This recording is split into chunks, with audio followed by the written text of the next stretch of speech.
আমার মতো কোনো লাইফে সময় দেব না, কথাবার্তা বলবো না, ঠিক আছে? আজকে এই বিষয়টা নিয়ে হচ্ছে কথাবার্তা যে ভারত আমাদেরকে নিয়ে, ভারত এবং বাংলাদেশের মধ্যে আজকে কথাবার্তা হবে, কাটাকাটি সেরকম আজকে আমাদের হুঙ্কার চলবে, ঠিক আছে? ভারত এবং বাংলাদেশ বিষয় নিয়ে অনেক কথাবার্তা হবে। যারা যারা লাইফে যুক্ত আছেন এবং থাকতেছেন সকলেই কমেন্ট করবেন এবং লাইভকে বেশি বেশি শেয়ার করে দিবেন এবং সাবস্ক্রাইব করে দিবেন। তাই লাইভটা বন্ধুরা আজকে এখন থেকেই শুরু হয়ে যাচ্ছে লাইভটা। আল্লাহ পাক রব্বুল আলামিন যদি চায় আজকে আপনাদের সামনে দুইটি কথা বলবো এবং শোনার জন্য তৌফিক দান করে দেন, সকলে বলে আল্লাহুম্মা আমিন। আজকে যে লাইভটি আমি চালু করতে যাচ্ছি সেই লাইভটি হচ্ছে অসাধারণ একটি লাইভ, যে লাইফের মধ্যে কোনো বিশৃঙ্খলা হট্টগোল কোনো কিছু নাই।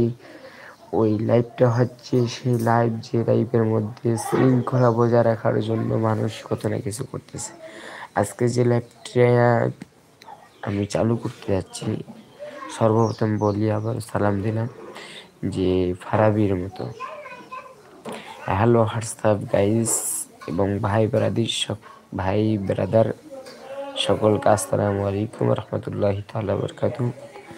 সকলেই কেমন আছেন কমেন্টে জানাবেন এবং বলবেন। আজকে ভাই অনেক ভিডিও এসেছে, ভিডিওগুলো দেখে আসবেন। আপনারা ভিডিওগুলো দেখতেছেন না? আমার যে বিষয়টা নিয়ে হচ্ছে যে ভারত নাকি আমাদের সাথে যুদ্ধ করবে। আমি বলেছি যে ভাই একটা ভিডিও, অসংখ্য ভিডিও আসছে, সুন্দর ভিডিও, মাশাআল্লাহ ভিডিও, সকলে ভিডিওটা দেখে আসবেন, চ্যানেলটা সাবস্ক্রাইব করে দেবেন। বলছিলাম যে ভাই কি জানেন যে শুনলাম তোমরা নাকি যুদ্ধ করবা, কিন্তু মাঠে 10 মিনিট টিকে থাকতে পারবা তো? কারণ হচ্ছে আমাদের বাংলাদেশের ক্ষমতাটা বেশি, শক্তিটা বেশি, গর্জনটা বেশি। তার কারণে আজকে বাংলাদেশের নাস্তিক সরকারের পতনও হয়েছে, ঠিক না? আজকে যে বিষয়টা নিয়ে কথাবার্তা করব, যারা চলে যাবে আমি বুঝবো যে তারা বামপন্থী। লাইভে এসে উকি মারতেছে, তারা দেখতেছে যে কি করতেছে না। কিরে ভাই, মানে বাংলাদেশে যারা আগুন ধরাইতে চায় আমি তাদেরকে বলবো আল্লাহ তাআলা তোমাদের দেশে আগুন ধরাই দিবে। এই বেটা ভারত, যুদ্ধ করবি? আয় মাঠে নাম, কলিজা থাকলে আয়, চলে আয় না ভাই, সাহস থাকলে চলে আয়। যারা আমার লাইফে যুক্ত আসো ভাই তাদেরকে বলি যে মুসলমানদের, তারা যদি মুসলমান হয়ে থাকে একটা কথা বলি তাদেরকে, যে মুসলমানদের প্রতিরোধ ক্ষমতাটা হচ্ছে বেশি, মুসলমানদের শক্তিটা হচ্ছে বেশি। অন্য ধর্মের লোক থাকলে অন্য অনেক কিছু নেবেন না। কারণ হচ্ছে যে আপনাদের সামনে অনেকদিন থেকে আড্ডা দেওয়া হয় না লাইভে এসে, আজকে দিলাম এবং ভিউয়ার্স কমে যাইতেছে আমার। ইউটিউব চ্যানেলকে অনেক, ইউটিউব চ্যানেলের মালিককে অনেক অনেক ধন্যবাদ এবং ভালোবাসা অবিরাম। কারণ হচ্ছে ইউটিউব চ্যানেল থেকে আলহামদুলিল্লাহ অনেক টাকা ইনকাম করেছে এবং করবো আরও ইনশাল্লাহ।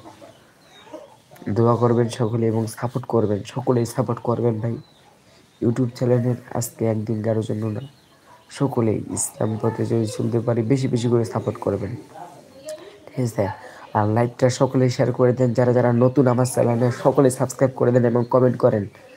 আজকে যে লাইভটা হবে ভাই ইনশাল্লাহ যতগুলো মানুষ আসছেন সকলকে আজকে নিয়ে লাইভ হবে কমেন্ট করার উপরে, কমেন্টের উপরে ডিবেট করবে। আমি বলছিলাম একটা 25 সাল থেকে একটা গিভওয়ে শুরু করে দেবো ইনশাল্লাহ। আমি ব্যথিত, মানে ব্যর্থ আর কি, আপনাদেরকে কি করে দিতে পারছি না।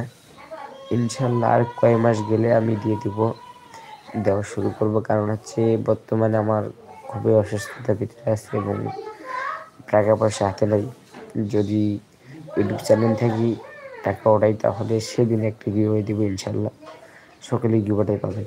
এখন যারা যারা আছেন লাইফে সকলেই কমেন্ট করেন। আজকে যে বিষয়টি নিয়ে কথা হচ্ছে আমাদের লাইফে, ভারত বাংলাদেশ থেকে শেখ হাসিনা কেন পালালো, আর যে বাংলাদেশ থেকে ভারতে পালাইছে সে আবার ভারত গিয়ে বাংলাদেশের কি ব্যাপারে কে ভাই, সে আবার বাংলাদেশের বিপক্ষে জায়গা তাই আপনারা যারা যারা লাইভে যুক্ত আছেন কমেন্ট করেন উড়াধুরা, আজকে বাংলাদেশকে আমরা জয় করবো ইনশাল্লাহ। জয় করবো না ভাই? বাংলাদেশটা